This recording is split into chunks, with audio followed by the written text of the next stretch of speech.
Zcash founder Zuko Wilcox might seem like an unlikely source to challenge Bitcoin's third rail, its controversial, expensive, yet effective method of processing transactions, but in many ways he is the perfect candidate to offer an alternative.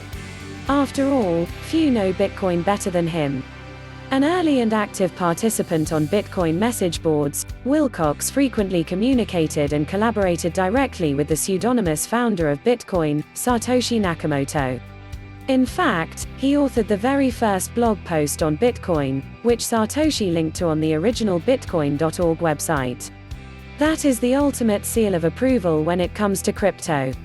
However, in an interview with Forbes, Wilcox made it clear that for as far as Bitcoin has come, it is far from a fully formed project in many areas.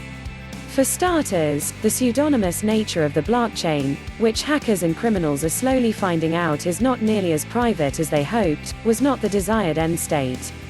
As Wilcox tells it, the fact is, to basically 100% of all the early Bitcoiners, including Satoshi and Hal, Finney, and Nick, Sabo, and Adam, Back, and everyone. Privacy was like the main value proposition.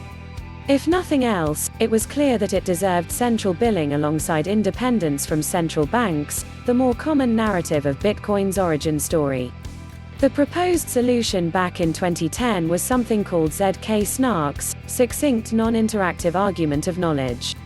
In short, ZK Snarks can be used in a blockchain to hide not only the identities of the sender and receiver, but transaction amounts as well.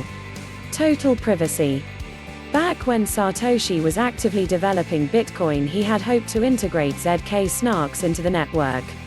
However, by the time he stepped away in 2011, the technology was not advanced enough to install without slowing Bitcoin down. It is already slow even by crypto standards, or burdening it with too much data.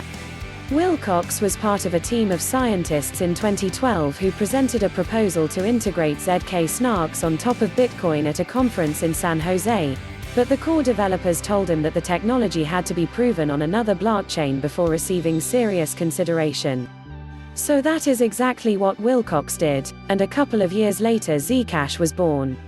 It is also clear in his writings that Satoshi knew that Bitcoin, if successful, would have a very large carbon footprint, something that my colleague Chris Hellman pointed out in a recent article for Forbes. It's the same situation as gold and gold mining. The marginal cost of gold mining tends to stay near the price of gold. Gold mining is a waste, but that waste is far less than the utility of having gold available as a medium of exchange. I think the case will be the same for Bitcoin. The utility of the exchanges made possible by Bitcoin will far exceed the cost of electricity used. It is on this point that Wilcox wants to use Zcash to move crypto forward, starting today.